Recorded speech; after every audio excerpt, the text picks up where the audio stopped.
Queridos irmãos, abra sua Bíblia, capítulo 8 de Romanos. Quando o pastor Roldão fazia esta leitura,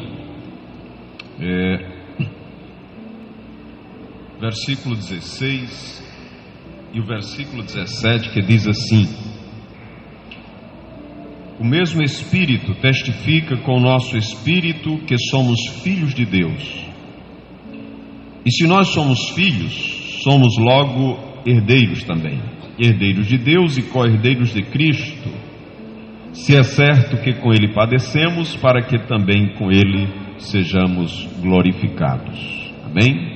A relação que nós temos com Deus é uma relação muito próxima, é uma relação de pai e filhos, e isso não acontecia com o povo de Israel. O povo de Israel não tinha essa proximidade de Deus. Eles adoravam a Deus, mas quando pecavam, eles dependiam de um sumo sacerdote, de um homem que oferecia sacrifício por ele, para depois oferecer sacrifício pelo outro homem, por aquele que pecou. Então o homem não tinha esta liberdade, este acesso a Deus, porque ele tinha um sumo sacerdote que era um homem humano para interceder, para suplicar o favor divino em favor dele. Mas quando Jesus veio, ele modificou essa posição do homem diante de Deus. Ele deu agora o status ao homem de filho de Deus. Aquele que crer em Jesus, que aceita Jesus, Deus o constitui seu filho, como filho de Deus. E agora o relacionamento que existe é de pai para filho. Então, se alguém peca, ele vai diretamente a Jesus para pedir perdão dos seus pecados. E ele, arrependido, pede perdão. Jesus o perdoa, porque ele pode ir diretamente ao sumo sacerdote Jesus. Então a condição de filho dos irmãos é um privilégio daquele que aceita Jesus. Ele, como filho, ele agora recebe também uma herança. Por quê? Porque ele é filho, e como filho ele passa também a ser herdeiro das coisas espirituais. Por que isso? Porque o homem, ele, quando aceita Jesus, ele se une a Cristo. Ele se une a Cristo. Ele forma um só corpo com Cristo. Um só corpo com Cristo. A Bíblia diz que aqueles que morrem em Cristo, eles ressuscitarão em Cristo. Ou seja, quando você morre em Cristo, isso é simbolizado pelo batismo em águas, você toma parte no corpo de Cristo. E esse mistério desta união do homem com Cristo é Deus quem revela ao nosso coração. E nós só saberemos como é esse mistério na eternidade. Por enquanto nós não vamos saber. Quer ver? Abra sua Bíblia em Efésios capítulo 5, versículo 31. Veja que Paulo fala aos Efésios, quando trata-se desta união entre Cristo e a sua igreja. Aqui ele está falando do casamento, de um homem e de uma mulher, que quando se dão em casamento, torna-se uma só carne, é um só corpo agora. E agora ele diz, com relação a Cristo, ele diz, por isso, versículo 31, por isso deixará o homem seu pai e sua mãe, e se unirá à sua mulher, e serão dois numa carne. Aí no versículo 32 ele diz, grande é esse mistério. Digo, porém, a respeito de Cristo e da igreja. Então, quando nós nos tornamos igreja, quando nós aceitamos a Jesus, quando nós confessamos Jesus como nosso Salvador, há um mistério muito grande nisso. Porque ele passa a fazer parte do corpo de Cristo. Ele passa a fazer parte da igreja. A igreja que é o corpo de Cristo. A igreja que foi constituída por Cristo. Então você passa a fazer parte desta igreja. Então, agora você passa a ser um membro da igreja. Você não é uma pessoa agora individual, como um ser individual, mas você faz parte de um corpo. E como corpo, você é membro deste corpo. E como membro deste corpo, agora você tem responsabilidade com ele. Você tem responsabilidades porque agora você faz parte do corpo de Cristo. Não é somente um privilégio, mas também traz juntamente com ele, agora que você faz parte do corpo de Cristo, agora que você faz parte da igreja de Cristo, você não somente tem o privilégio de ser da igreja de Cristo, mas também você tem deveres, tem responsabilidades, tem obrigações para com este corpo. É necessário entendermos isso, irmãos. Nós não podemos desfrutar somente do privilégio, mas nós também temos que buscar qual a nossa responsabilidade, o que é que nós assumimos quando nós aceitamos a Jesus. Porque é a igreja do Senhor. Quem é a igreja de Deus? Quem é a igreja de Jesus? São aqueles que estavam no mundo e que foram resgatados pela mão do Senhor Jesus. Eles foram tirados do mundo para fora do mundo, para não estar mais no mundo, e Deus o colocou na igreja de Deus. E a Bíblia diz que existem 3 povos: existem os judeus, existem os gentios e existe a igreja de Deus. Então, ou você é judeu, ou você é gentio, ou você é a igreja de Deus. Então, se você é a igreja de Deus, você tem o privilégio de fazer parte da igreja do Senhor. Por quê? Porque você foi tirado do mundo, você foi escolhido por Deus. Vamos ler Tito capítulo 2, versículo 14. Tito 2:14 diz assim a palavra do Senhor, falando a respeito de Cristo, diz, versículo 13: guardando a bem-aventurada esperança e o aparecimento da glória do grande Deus e nosso Senhor Jesus Cristo, o qual se deu a si mesmo por nós, para nos remir de toda iniquidade e purificar para si um povo seu, especial, zeloso de boas obras. Então, foi Cristo quem nos resgatou, nos remiu, nos comprou para Ele. Ele mesmo nos purificou de todas as nossas iniquidades. Foi Ele que fez isso. O escritor aos Hebreus, no capítulo 3, versículo 1, diz assim: pelo que, irmãos santos, participantes da vocação celestial. O que é que ele está falando? De uma chamada para morar no céu. Participantes de uma chamada para morar no céu. Considerai a Jesus Cristo, apóstolo e sumo sacerdote da nossa confissão. Fomos nós que confessamos Jesus como o Senhor da nossa vida. Então, irmãos, ser crente é uma vocação divina. Ser crente é uma escolha divina.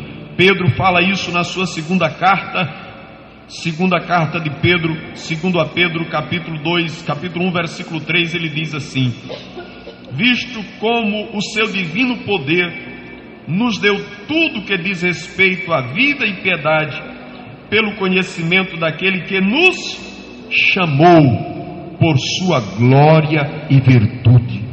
Então nós estávamos no mundo, mas Ele nos chamou, Ele nos convidou para fazer parte da igreja, e nós o aceitamos. E João, no capítulo 15, versículo 16, ele vai falar a respeito dessa escolha de Cristo por nós. João capítulo 15 e o versículo de número 16, diz assim a palavra do Senhor. 15:16: não me escolhestes vós a mim, mas eu vos escolhi a vós, e vos nomeei para que vades e deis fruto, e o vosso fruto permaneça, a fim de que tudo quanto em meu nome pedirdes ao Pai, Ele vos conceda. Então, é uma escolha de Deus. O Senhor nos escolheu para que fizéssemos parte da sua igreja. Agora, irmãos, Lucas, no capítulo 10 e versículo 20. Veja o que ele está falando aqui aos seus discípulos. Lucas 10 e 20. Os discípulos haviam ido na missão de divulgar o Evangelho, de pregar o Evangelho, e eles estavam muito felizes porque os demônios, eles obedeciam ao poder de Cristo. E diz a palavra do Senhor: Mas não vos alegreis porque se vos sujeitam os espíritos, alegrai-vos antes por estar os vossos nomes escritos nos céus. Ou seja, cada crente tem o seu nome escrito lá no céu. E João, escrevendo em Apocalipse 21 e versículo 27, falando a respeito deste mesmo tema, ele diz no versículo 21, capítulo 21, versículo 27, e não entrará, falando a respeito da Nova Jerusalém, ele diz, e não entrará nela coisa alguma que contamine e que cometa abominação e mentira, mas só os que estão escritos no livro da vida do Cordeiro. Então, se não estiver escrito no livro da vida do Cordeiro, não vão poder fazer parte da Nova Jerusalém. Então, irmãos, nós temos uma chamada para morar no céu. Nós temos uma chamada não para viver neste mundo, mas temos uma chamada para morar no céu. Agora o Senhor, Ele reúne a sua igreja em um determinado lugar. Atos 8, versículo 1. Ele fala a respeito da igreja, dizendo o seguinte, que estava em Jerusalém. E também Saulo consentia na morte dele, e fez-se naquele dia uma grande perseguição contra a igreja que estava em Jerusalém. Então, mesmo sendo uma igreja celestial, mesmo sendo uma igreja chamada por Cristo, o Senhor tem a sua igreja nas suas localidades. Essa era a igreja que estava ali em Jerusalém. Assim como existe a igreja que está aqui no Amarante, a igreja que está ali na cidade de Macaíba, de Parnamirim, ou seja, existe uma igreja local onde o Senhor tem compromisso com essa igreja, onde o Senhor atenta para esta igreja. E ela é composta de quem, irmãos? Nós olhamos para os irmãos. É composta de pessoas que aceitam Jesus, que entregam a sua vida para Jesus, de pessoas como este irmão aqui, que esteve fazendo a profissão de fé, que um dia levantou a sua mão e disse, eu quero aceitar Jesus como meu Salvador. Jesus compõe a sua igreja de pessoas que o aceitam, que vem até Ele, entregando a sua vida, se arrependendo dos seus pecados, não é? Existe também aqueles que vêm de outras congregações, não é? Se juntam, se reúnem, e aqui nós estamos reunidos para servir o Senhor. Agora, irmãos, quando nós chegamos aqui na igreja, quando nós estamos reunidos, como é bom, irmãos, como igreja, como povo de Deus, estarmos aqui para adorar o Senhor, não é? A nossa finalidade é adorar o Senhor, adorar a Deus. Jesus disse assim, o Pai procura aqueles que o adoram em espírito e em verdade, não é? Em espírito e em verdade. Então nós adoramos a Deus. Adorar a Deus com os hinos, adorar a Deus com o louvor, adorar a Deus com a nossa presença, mas adorar a Deus, irmãos, em espírito e em verdade. Em espírito e em verdade. Por que, irmãos, isso? Porque há um distanciamento deste sentimento. Quando Josué, ele se colocou diante da nação de Israel, Josué 24, irmãos, leia Josué 24.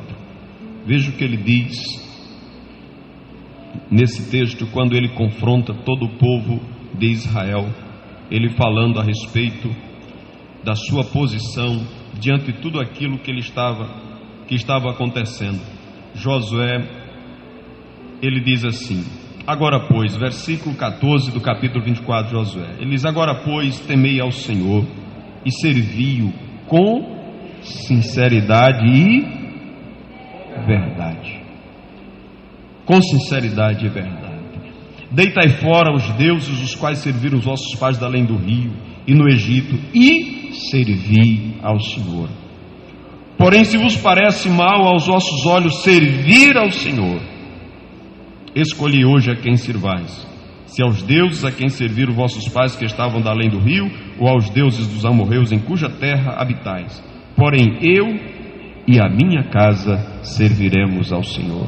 Servir ao Senhor de qualquer jeito, irmãos? Não, servir ao Senhor com sinceridade e em verdade. Jesus disse, o Pai, não é? O Pai espera que o adorem em espírito e em verdade. Então a nossa adoração a Deus, irmãos, ela tem que ser primeiramente sincera. sincera. Nós estamos aqui como igreja, já vimos, somos o povo escolhido de Deus, somos o povo chamado de Deus, o nosso nome está escrito no livro da vida, nós vamos entrar na Nova Jerusalém, porém nós temos o privilégio de poder cultuar a Deus, adorar a Deus em espírito e em verdade, com sinceridade e em verdade. Este é um privilégio. Então, se nós estamos aqui na igreja para servir ao Senhor, e este serviço é um serviço verdadeiro que estamos apresentando a Deus, Deus está contemplando o nosso coração, Deus está contemplando a nossa vida, não é? Deus está contemplando a nossa vida. Como é bom, irmãos, estar aqui no culto de Santa Ceia, participando, né, do partir do pão, participando da distribuição do vinho. Por quê? Porque sentimos parte do corpo de Cristo, nós nos sentimos parte da igreja, nós fazemos parte daquele cerimonial. Por quê? Porque fazemos parte do corpo de Cristo. Aquele sacrifício foi por nós, nos alcançou, não é algo que está distante, é algo que está bem próximo, está bem presente na nossa vida, não é? Então, quando nós estamos na igreja, nós precisamos nos colocar com este sentimento, não é? De servir ao Senhor, de ser um instrumento de Deus na mão do Senhor, não é? Nós não estamos aqui como espectadores, como pessoas que estamos apenas para olhar e ver o que está acontecendo ao nosso redor. Não, estamos para nos envolver mesmo como instrumento de Deus, para auxiliar no trabalho, né? Participar do louvor. De que forma? Adorando a Deus com o meu louvor, servindo a Deus com a minha oração, não é? Estando presente, trazendo uma palavra de consolo para a igreja, fazendo uma oração, auxiliando no trabalho, não é? Auxiliando no trabalho. Nós falávamos aqui domingo passado para os nossos obreiros aqui da necessidade de cada obreiro se envolver na obra, não é? De cada obreiro realmente atuar no culto, porque o culto, irmãos, é um serviço a Deus, e este serviço tem que ser bem feito, não é? Quem canta tem que cantar com a alma, com sinceridade, com verdade no coração, as lágrimas caindo quando fala que está servindo ao Senhor, que ama o Senhor, e que seja a expressão da alma, que não seja algo mecânico, ensaiado, que ensaiou 10, 20, 30 vezes, mas que seja realmente a expressão de uma alma que adora a Deus. Na hora que estiver tendo oportunidade para orar, coloque o seu coração na oração, ore realmente ao Senhor, fale com Ele, busque a presença dEle, esteja diante dEle. Quando você estiver transmitindo uma palavra, fale com as convicções que o Espírito Santo colocar no seu coração, que você está sendo um instrumento de Deus para falar aquelas palavras, para edificação da igreja. Todos nós, irmãos, temos que nos envolver no culto, porque o culto é uma coisa viva, o culto não é uma demonstração, o culto não é algo apenas para passageiro, para passar o tempo, não, o culto é o sacrifício vivo, que disse Romanos, o vosso sacrifício, sacrifício vivo, que é o vosso culto racional, que é o culto da razão. Então o Senhor espera que estejamos aqui, não como pessoas que não têm o que fazer em casa, não como pessoas que acham aqui os louvores bonitos, não, estamos aqui como servos de Deus, como instrumentos de Deus, como auxiliares do culto, auxiliando no culto. Mas a minha auxiliação, mas o meu trabalho é tão pequeno. Sim, mas Deus está vendo o seu pequeno trabalho que você está fazendo. Mas eu só sou um componente do conjunto, ninguém me vê, nem escuta a minha voz, mas Deus está ouvindo a sua voz. Pode ser que ninguém esteja vendo, mas Deus está vendo. Mas eu chego, só faço abrir a igreja e fechar a igreja. Deus está vendo o seu trabalho. Você faz parte do culto, você faz parte do momento de adoração. Quantas pessoas, irmãos, não vêm mais à igreja? Eu vejo essa igreja aqui no domingo cheia, mas durante a semana as pessoas estão desmotivadas para servir ao Senhor, para adorar a Deus, para buscar a presença do Senhor.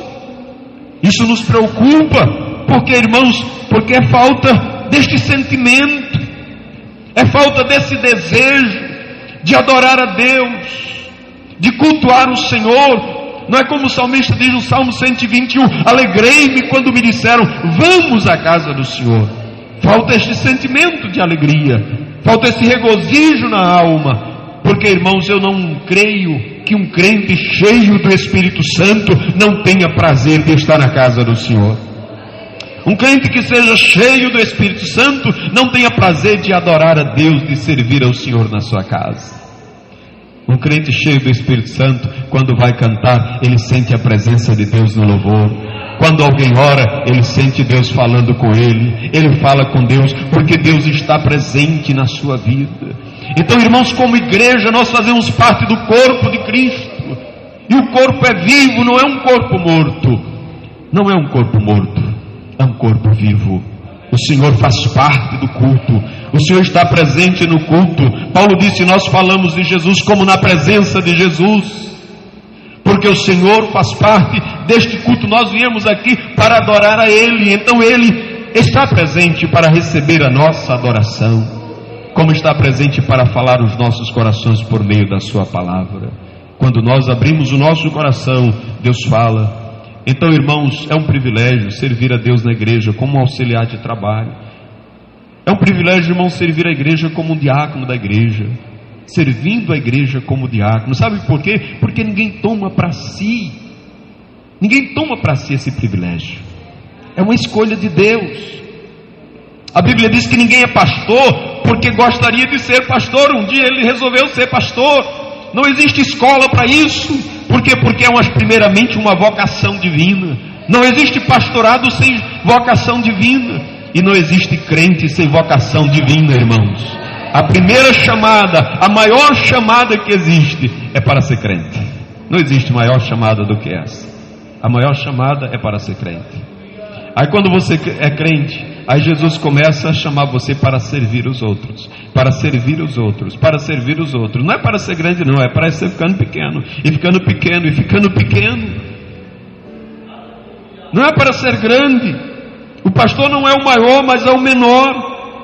Jesus demonstrou isso quando esteve no meio dos seus discípulos, que colocou-se, cingiu de uma toalha e colocou uma água na bacia e foi lá lavar os pés dos discípulos. E os discípulos olharam para aquilo, né, e acharam aquilo meio estranho.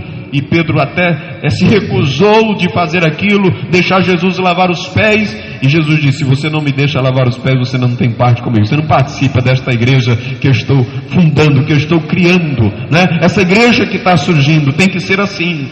Alguém tem que lavar os pés dos outros. Alguém tem que carregar a carga dos outros.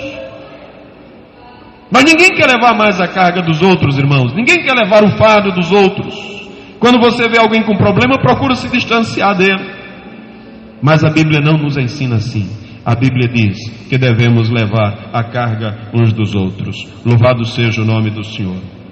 Vamos ver o que diz Efésios capítulo 6 e o versículo 11. Efésios 6 e 11 diz assim a palavra do Senhor.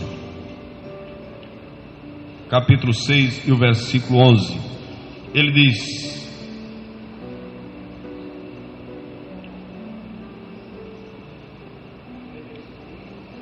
é o versículo 18, irmãos. Versículo 18.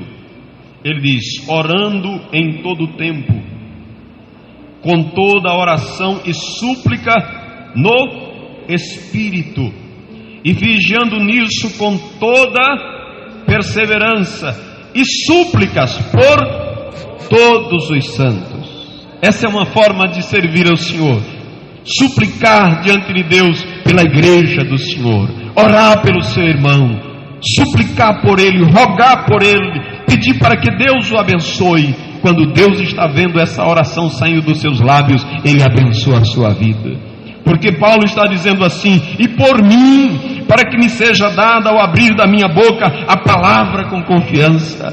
Então nós como cristãos, nós como crentes, temos que orar, irmãos, pelos nossos irmãos. Esse é o nosso dever, a nossa obrigação, diz Paulo. Por aqueles que pregam a palavra de Deus, por aqueles que estão envolvidos na obra do Senhor. Senhor, abençoa a irmã que está na frente do conjunto, abençoa o irmão que saiu para evangelizar ontem, amanhã vai evangelizar domingo à tarde, abençoa aquele que vai pregar à noite, abençoa aquele que vai ensinar na escola dominical. Esse é o nosso serviço, irmãos. Esse é o nosso serviço, orar para que a obra de Deus cresça, prospere, porque não há crente que não queira ver o crescimento da igreja. Nós queremos ver o crescimento da igreja, queremos que essa igreja cresça, que essa igreja prospere. Por quê? Porque ela é a noiva de Cristo, ela é a igreja do Senhor. Eu quero o bem desta igreja, eu quero que ela prospere, que ela cresça, que o Senhor possa ser glorificado nela. Por isso eu tenho que me esforçar. Eu não vou ficar torcendo para as coisas dar errada. Eu não vou ficar torcendo para que os irmãos não venham para a igreja. Não. Se eu puder, eu vou chegar na porta dele e vou dizer: meu irmão, o que está acontecendo que o senhor não vai para a igreja hoje? Aí ele vai dizer: ah, irmão, estou tão cansado, desmotivado. Então, irmão, vá tomar banho, trocar de roupa, que eu vou ficar aqui na sala ali aguardando. Mas, meu irmão, você vai chegar atrasado no culto, não tem problema. Se eu chegar na bênção apostólica, mas chegar do seu lado, eu vou estar feliz, vou estar muito satisfeito. Isso é que é ser crente, irmãos. Quer ter amor à obra de Deus, quer ver a obra de Deus crescer. Ele ora pelo progresso dessa obra, ele ora pelos irmãos da igreja, ele busca participar da mesma, ele busca se dar por ela. Glória ao nome de Jesus. Vamos ler Efésios capítulo 3, versículo 19. Efésios capítulo 3, versículo 19. Diz assim a palavra do Senhor: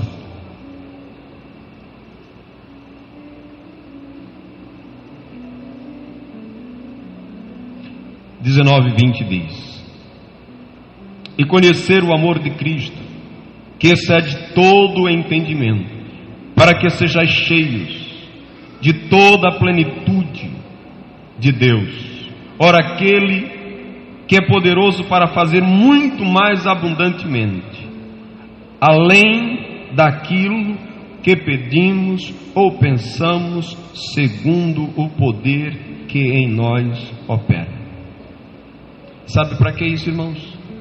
É para que você saiba que o poder que opera em você, na igreja, não é seu, é dele.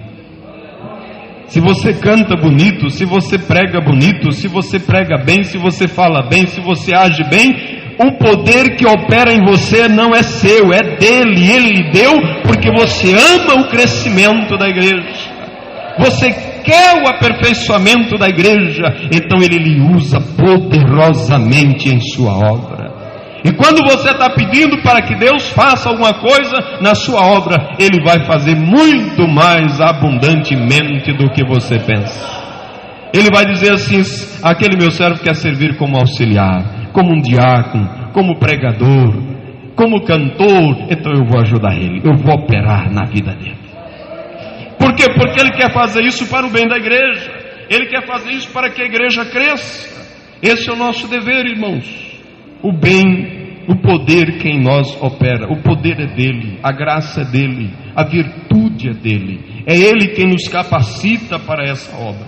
Então, irmãos, quando nós estamos unidos ao corpo de Cristo, nós assumimos esta responsabilidade, a responsabilidade pela obra do Senhor. Sinta-se responsável por esta obra, participe dela, seja participante dela. Vamos ler em Hebreus capítulo 10, versículo 24 e 25. Hebreus 10, 24 e 25. Já estamos concluindo. 10, 24 e 25. Ele diz assim: e consideremos-nos uns aos outros. Ou seja, considere o seu irmão, para nos estimularmos ao amor e às boas obras. Vamos considerar para que haja um estímulo ao amor e às boas obras, não deixando a nossa congregação, como é costume de alguns, antes admoestando-nos uns aos outros, e tanto mais quanto vedes que se aproxima aquele dia. Então, irmãos, nós não vamos nos entristecer, deixar a nossa igreja de lado. Não, Senhor, vamos nos estimular um ao outro em amor, em serviço. Se você vê que aquele irmão não está bem ativo na igreja, não é? Ativo na igreja, aí você se junta a ele, né? Você se junta a ele. Para quê? Para que a brasa dele comece a arder também, né? Pega um fogarelzinho assim, irmãos, um carro de carvão a lenha, pegue uma brasazinha, coloque de fora assim, para você ver, não é? Aquelas que estão unidas ali vão permanecer vermelhinhas, Mas aquela que está separadazinha, ela vai começar a juntar uma cinzazinha por cima, não é? Juntar uma cinza, e se não chegar alguém que pegue ela e coloque no meio das outras, ela vai se apagar. Mas é necessário nos unirmos a ela. É necessário nos unirmos uns aos outros, nos estimularmos uns aos outros, para que essa chama não se apague, para que o fogo de Deus não se apague em nossa vida. Então sejamos participantes, irmãos, sejamos participantes, porque nós fomos chamados para fazer parte desta igreja. Leia 2 Coríntios, capítulo 9, versículo 7, é uma das formas de nós colaborarmos, não é? Existem várias formas de colaborar com a obra do Senhor, mas aqui uma delas, irmãos, que é necessário que a gente diga, 2 Coríntios 9, 7, sei que os irmãos conhecem bem esse texto, não é? Mas não custa lermos novamente. Diz assim: cada um contribua segundo propôs no seu coração, não com tristeza ou por necessidade, porque Deus ama ao que dá com alegria, não é? Contribuindo, irmãos, é uma forma de participar da igreja, não é? Contribuindo com seus dízimos, contribuindo com as suas ofertas, para que haja manutenção na casa do Senhor, para que o trabalho do Senhor cresça. Tem gente que fecha a mão, não é? Fecha a mão com aquilo que não é dele, é do Senhor. A Bíblia diz que o dízimo é do Senhor. Como é que eu vou prender uma coisa que não é minha, não é? Eu tenho que ser fiel na entrega dos meus dízimos. Eu tenho que fazer isso não por necessidade, porque eu preciso ser abençoado, mas porque eu já sou abençoado e eu dou a minha oferta. Eu mostro que a avareza não assumiu o controle do meu coração, não é? Então, irmãos, eu posso contribuir com a igreja de várias maneiras. Eu posso contribuir cantando, posso contribuir visitando, eu posso contribuir como auxiliar, como diácono, como pastor, como presbítero, eu posso contribuir evangelizando, eu posso contribuir, irmãos, dando testemunho de Jesus com a minha própria vida, não é? Na minha rua, na minha casa. Então, irmãos, não saiba de uma coisa: você tem um grande privilégio por fazer parte da igreja do Senhor Jesus, mas você também tem uma grande responsabilidade de fazer esta igreja crescer e prosperar. Deus está esperando isso de você. Ele está esperando que você se coloque como instrumento nas mãos dele, para que o poder dele possa operar na sua vida, para que dons ele possa lhe dar, para que você possa trabalhar na edificação, no aperfeiçoamento da igreja de nosso Senhor e Salvador Jesus Cristo. Quantos podem dizer amém? Glória a Deus. Que Deus nos abençoe.